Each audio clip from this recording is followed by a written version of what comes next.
Today I'm going to talk about our recent work on verification of interruptible operating system kernel and device drivers. This is joint work with my supervisor Zhong Xiao and other group members of Certicos group, Hao Chen, Joshua Lockerman, and Ronghui Gu at Yale. So both Zhong and Hao are here today, so please come and talk to us if you have any question after the talk. So nowadays, these computer systems are no longer like a simple system that's running on top of your desktop. As is pointed out by the keynote speaker Ben Zone yesterday morning, it's everywhere. It's closely related to our everyday life. And it's obvious that operating system layer here is one of the most critical components of these systems, because if your operating system is bad, it's meaningless to talk about any kind of high assurance for the applications running on top of the OS. So it's obvious that the correctness of the operating system kernel is the baseline for building any high assurance computer systems. And if it does not go well, it can screw up our lives in many ways. So obviously, we are not the only one who's working on the OS verification. I don't have space to list all of these brilliant works in this field, but just to name a few, there's a SCL4 verified microkernel. Our group is working on the Certicos kernel, and the Verb OS is from Microsoft Research. And let's quickly recap like how the typical kernel structure look like. So the hardware, normally you have at least like CPU and memory. And depends on what kind of kernel you are interested in. You may have like different software layers of like core kernel components that you are interested in. And actually in practice, things are a little more complex. Kernel is working on these all kinds of like hardware devices. Can you turn on the mic?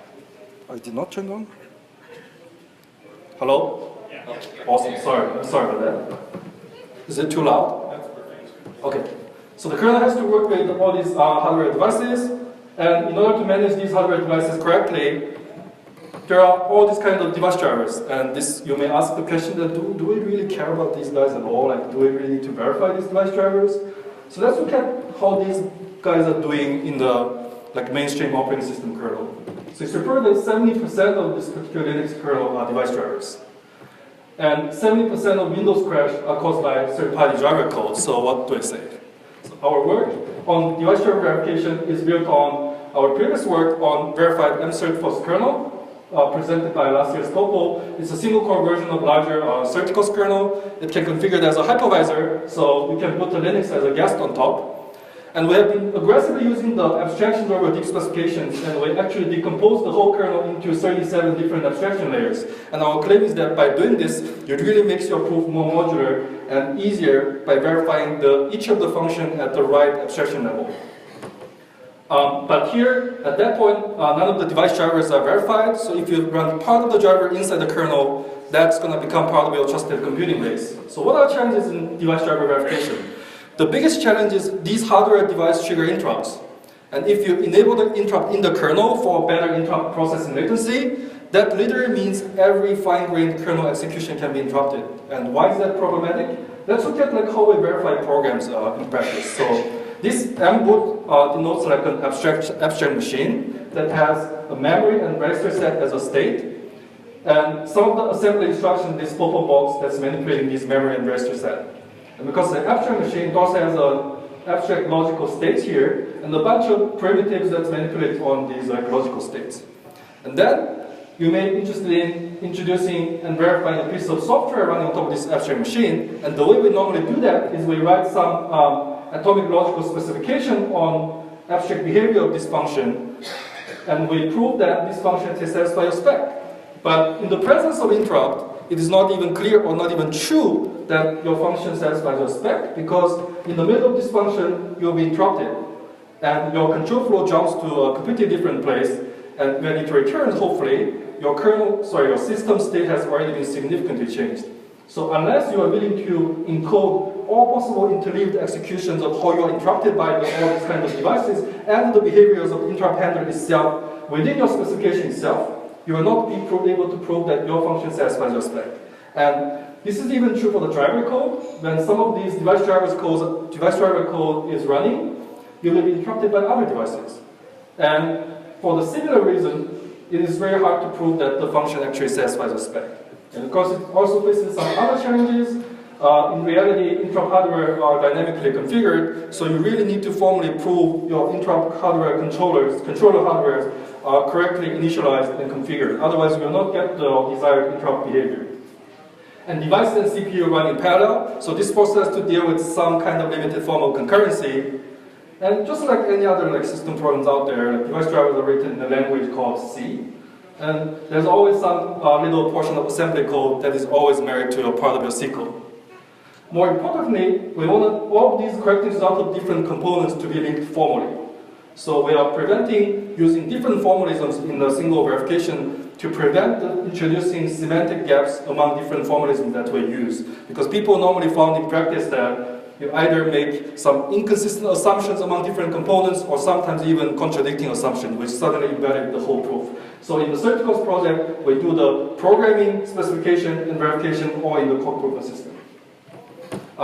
So we have developed a compositional framework that can deal with all these challenges, and we have used this technique to build the first formally verified interruptible kernel with device drivers. What we have proved is your kernel is safe, it never crashes, and is functionally correct. But more importantly, we proved a much stronger contextual refinement property, which I'm going to talk about later in the talk. So here, I want to give you a very quick demo about the kernel. And actually, our kernel is verified assembly kernel source code is extracted from the core. And it runs on the bare hardware, and it can boot Linux on the top. But for the demo purpose, I'm going to run it on the QEMU emulator. And I wrote a very simple program that repeatedly prints out the ASCII version of the Coq logo. And you can, through our verified serial driver, you can do a very simple interactions to the process. Like you can do plus minus to speed up and slow down, and pause, restart, and so on. So I'm going to very quickly show you that you can slow this guy down, or speed it up, or you can pause it, or something like this. Just to show that it runs, sorry. So how we did that? So I'm going to present various techniques that enabled us to do that. And first, I'm going to show that how we gradually refine the concrete machine model into a new abstract machine model has a multiple logical CPUs that systematically splits the kernel side from all of these device machines. So this idea turned out to be not new in the system community. So after we have developed all these formalisms, we actually found this Linux kernel map that has very similar idea in it, but informally. So if you look at it here, Linux developers sort different kernel components based on their underlying hardware device. So you can see here, these controller drivers and file systems are stacked on top of these controllers, even though they are really running on top of the CPU, right? And if they do this, that means this is the right abstraction in their mind to help them understand how this complex system works when they developed it. So in our model, in our case, we actually designed a new machine model that made this formal. So for hardware, we have CPU memory and a bunch of hardware device. And because we are building different abstract machines, we split the CPU into a bunch of different logical CPUs, one for the kernel and one for each of the device. And because we are building the machines that operate on the separate machine state, we split the memory into a different different logical memories for the kernel and devices, and can view it as the kernel is running on top of its own logical CPU on its own state, and more importantly, the driver code is running on top of the logical CPU of the corresponding device, and you can view it for this different kind of driver. And there's a strict isolation among these different machines. And the communication is done through explicitly specified public interfaces among different components. But unfortunately, things does not look like this on x86 real hardware. So next, I'm going to present different techniques that we use to formally achieve this model. So first, I show how we model the hardware device. So unsurprisingly, hardware device are modeled as transition systems, but it's parameterized by all possible external events because the transition of the hardware is really dependent on the external events, like you press the key or you receive the characters from the serial port. And the state of the transition system is the hardware registers of the device. And for each of the devices, we define two kinds of transition system. One is called environmental transition, what we call delta EMB in our paper, which is triggered by the external events. So for example, if you press the key on the keyboard is going to do a bunch of internal hardware operations, transitions, and store that character inside the hardware internal buffer of the keyboard. And this I/O transition is strictly triggered by the read-write operations triggered from the CPU. So for example, when you get the device, and if you look at the device model, it's going to say, if you write this value into that particular device hardware register, that means this to that device. So this device is going to do this bunch of like transitions. It's just like how you interact with devices. And using this, we build this raw device object that has the state and transition I mentioned. It also has the local logs to list the observed external events to know that which event is next to look at. And a device may have multiple local logs to handle disjoint set of external events asynchronously. And each device as an object should have public read-write interfaces to tell you that how you are supposed to read from and write to a particular hardware register of the device. And in practice, is either implemented as in-out instructions in x86 architecture or memory mapped I/O in both x86 and ARM and so on. And some of these transitions may trigger interrupt. So in that case, it's going to mark the corresponding interrupt line of the device as pending. So next, the question is, okay, so you have the hardware device model. How you are supposed to really run the driver code on top of a logical CPU of this device? And we are doing the refinement-based approach. So for each of the data in the memory that's manipulated by some driver function, we refine this into a logical abstract state of an extended device object. And similarly, for each of the driver function that's manipulating this concrete data in the memory, we refine it into the abstract primitive of these more extended device object that actually manipulating these logical state. So by doing this, starting from this raw device, we are introducing and verifying more and more driver code to grow this extended device hierarchy by getting these public interfaces more and more abstract. And the isolation is achieved using the compositional memory permissions. So after this refinement, we completely hide the memory permission of this piece of the memory. That basically means after this point, there's no way you can do memory read-write to change this part. The only way that you can change something related to this part is by explicitly calling one of these delete primitives. That's going to change these related logical states. So this is cool. So we managed to show that, okay, you can actually build up this device hierarchy, but does that mean we are done? What about interrupts?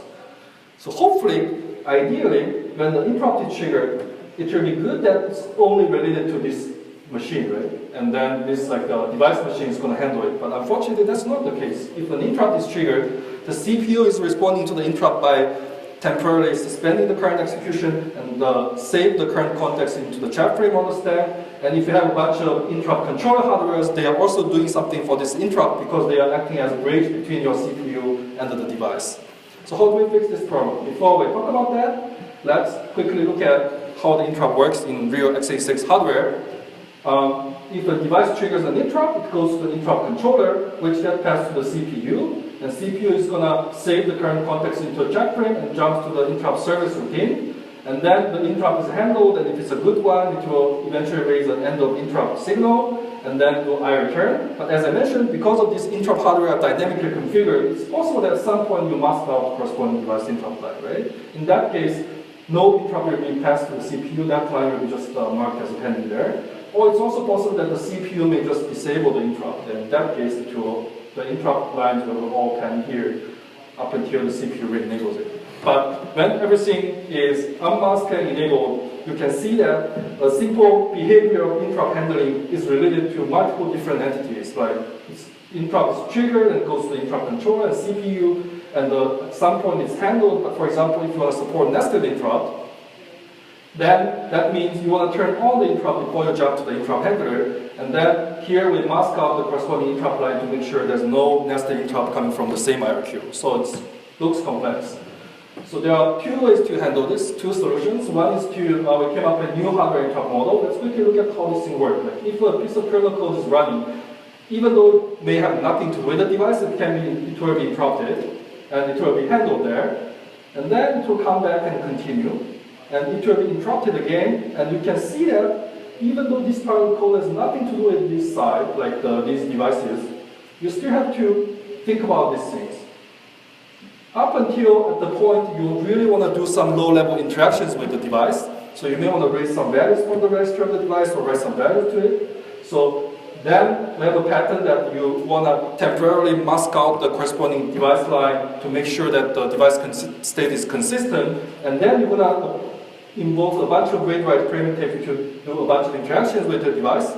And it's still possible that an interrupt may be attempted to be triggered here, but because it's masked out here, the signal will pen there up until you unmask the corresponding interrupt line, and then the interrupt will be immediately handled, and then the kernel will continue, but this part is now dependent on the behavior of this interrupt handler because of these interactions here. So in our new machine model, as you may have imagined, this may be interrupted, but the kernel is not aware of that interrupt at all. It will just keep running.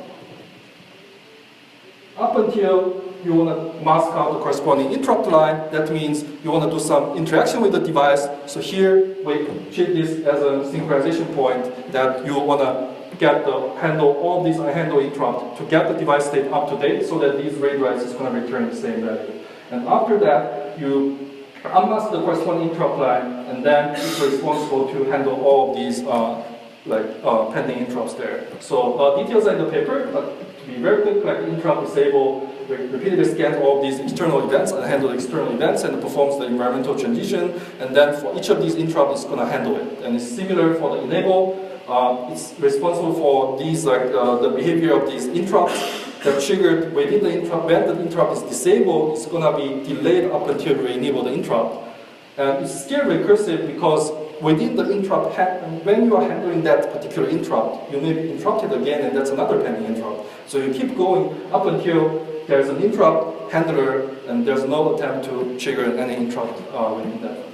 But this does not really solve all of the issue because each of these iterations you are going through these, right? So it's still related to a lot of different entities. It does not fit well into our isolated machine. So what we do, we introduce another machine on top that has a very simple interrupt model. So basically, if a device transition triggers an interrupt, that machine is responsible for handling that interrupt, but the CPU side and interrupt controller sides are not even aware of that interrupt. So how do we make sure that this is correct? We prove a strong contextual refinement property that says that for any program running on top of this machine, it's going to retain exactly the same behavior when you run on top of a more realistic machine. So a quick recap. So we'll be using various techniques to actually view the drivers running on top of the logical CPU of the device, operating on its local state. And after this interrupt refinement, interruptible code can be naturally reasoned on top. So we applied our technique to our M30 cost kernel. And we verified a bunch of drivers, and we found two bugs, one in the initialization phase of the serial device, and one in the implementation of the circular buffer for the console. So you can check out the detail in the paper.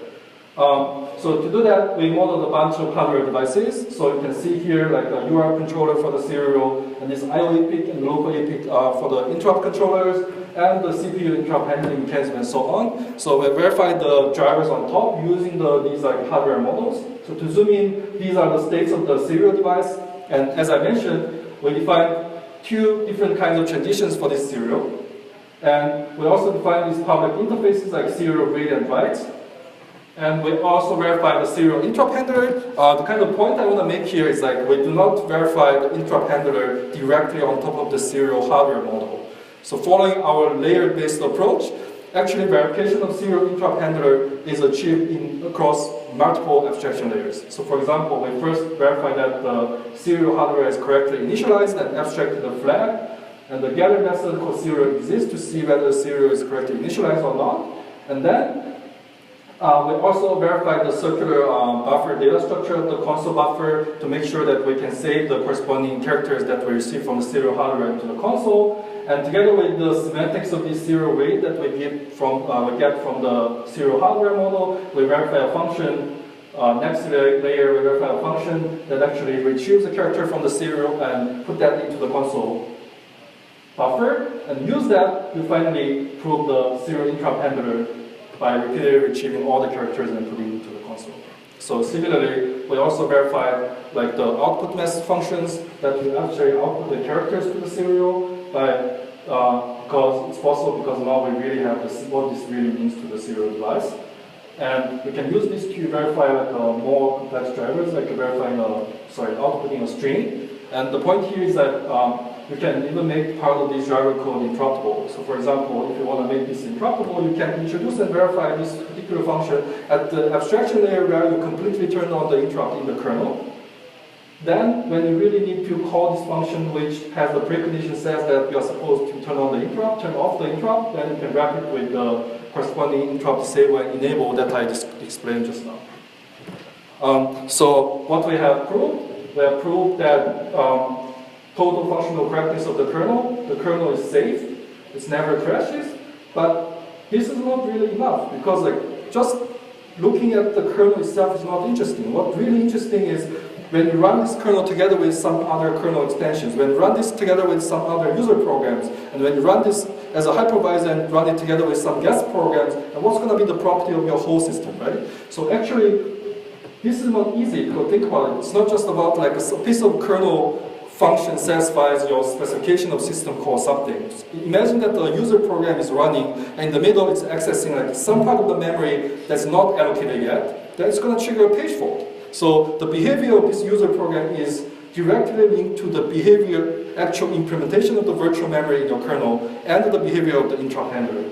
So we actually proved a much stronger property, what we call contextual refinement, between the lowest machine, which you use to axiommatize x86 machine model, and the top machine, M30cos, with the abstract specification to the Cisco interface and the overall kernel behavior. And the contextual refinement that says that for any program you run on top of this abstract machine, for any property that you can prove about this program, that property is going to be preserved if you run the program together with the verified kernel assembly source code on top of the x86 machine. So this is like how you make things compositional, because now with this theorem we can just like more kernel components, more user program, and link with this by introducing more and more context here and to preserve this relation here. And also each of the data structure in our framework also comes with a bunch of data invariants, and in our framework, data invariance is required to hold at every moment of the kernel execution. So some of the examples are here, and also the framework ensures that none of these bad things happens, because the language subset of language that we are using is strictly conforms to the C standard. So none of these can happen after you verify this, but the point is not to show that none of these negative things happen. The point is to show a strong positive claim that says that this is the contextual behavior of your entire kernel. So we have a bunch of, so our entire specification proof consists of roughly 20K lines of code. But you don't really have to trust any of these because it's inside the cock proof system, so you just need to trust the cock proof checker. And there are other things that you need to trust, for example, our hardware models and the Cisco spec related to the device. But the point is that we deliberately make this like really small, because this is, if your specification is large, then you prove your system, but can you trust your spec? So if you make this small, then it's going to be a bit easier to review, and you restrict the possibility of errors. To conclude, we presented a framework that can be used to build a certified interruptible kernel with the device drivers.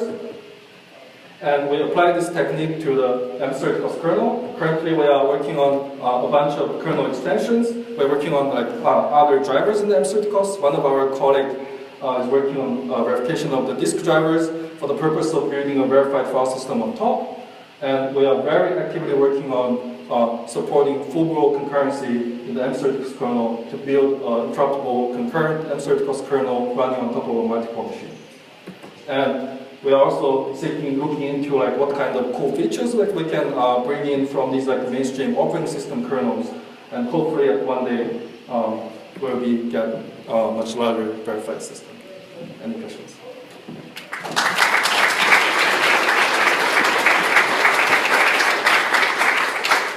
We have time for a few questions. Okay, so I have a couple of questions. One, what is the new idea compared to old verification techniques that have explored exceptions? You look at old C program verification in the presence of set jump and long jump. These also take your control flow to arbitrary places in the program. So you can model interrupts as some sort of weird set jumps and long jumps. Yes, you can model interrupt as a short jumps or long jumps, but the problem is if you just naively look at how interrupt works, it just looks like you have a driver code that's somehow mixed with the kernel, and the kernel is running, it's interrupted, and you do a long jump, a short jump to somewhere else, and you come back, and you have to make sure that none of these like interrupt behavior affected your part of the program that you are running. It seems like everything just mixed together. So our view is that through this contextual refinement, nice abstraction layered approach, with the extended abstraction layered approach, with the multiple logical CPUs and building multiple abstraction machine there, you will really turn this otherwise looks complex system into a nice abstraction so that you can reason about the things and don't worry about the nasty like, isolation stuff that really we should not worry about. Hey, Doug Lewis, University of Washington. This is really cool work. It seems like the contextual refinement property is useful insofar as you can use it to prove programs running on top of the operating system. Have you proved programs, and does the spec that the OS provides actually enable that? So actually it's not just about the user programs, right? Because we are doing what you said all the time, like because our kernel starts with a very simple x86 hardware machine model. And then we build like another layer by introducing, for example, some little bit of the physical memory management components. Then we prove the contextual refinement property between these two layers, right? And then we build another kernel components on top. How do we make sure that that's working consistently with this? Because those are coming from part of the context, right? So then you introduce that part of the code, and then you prove you compose it with the original contextual refinement property, because those are part of the context, and you derive a new contextual refinement property. So as I mentioned, the kernel extension is definitely one of the application. And also, yeah, we want to look at and verify some of the interesting user programs so that we can show some end-to-end property, but we are still working on it. And sorry, is your intuition that you would have to, you could use the existing contextual refinement spec to verify user programs, or would you have Yeah, exactly. Because user programs are part of the context. Yeah. It's not that different because we have a very concrete like a machine model. So what's the meaning of like memory access coming from the user and the page fault handler and so on. So everything is there. It's just you bring in some of the context program from as a user, and then you can link it with the kernel spec. Hi, Ben Zorn, Microsoft. Yeah, nice talk. I really like the work. Have you thought about a target domain, maybe like a light bulb or something for your kernel? Actually, have you thought specifically about the kind Actually, yeah. If you read like our last year's Popo paper, the idea is not to just verify like a particular kernel.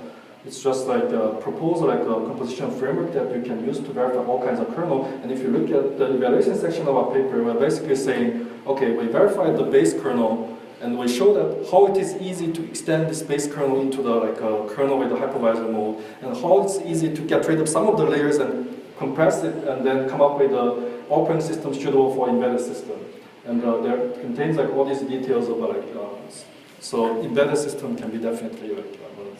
The other question I have is just the logistics of working with COG for these, with all these layers. Did you have to change the abstractions? And if in doing so, did you find yourself having to redo a lot of the proofs?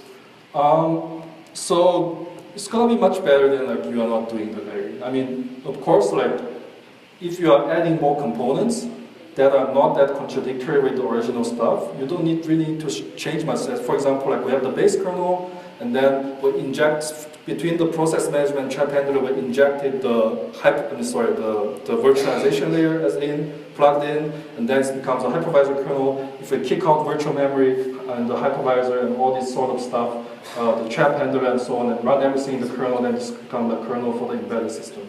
But it's true that in the sense that for the semantic model that we have not considered, for example, we have these layers, and now suddenly we want to verify some real-time property that we did not even sort of before, then it's true that, yeah, you need to start with the bottom level machine x86 machine model to inject in what's the semantic matrix for the execution time of some of these x86 instructions, and you're going to start from there.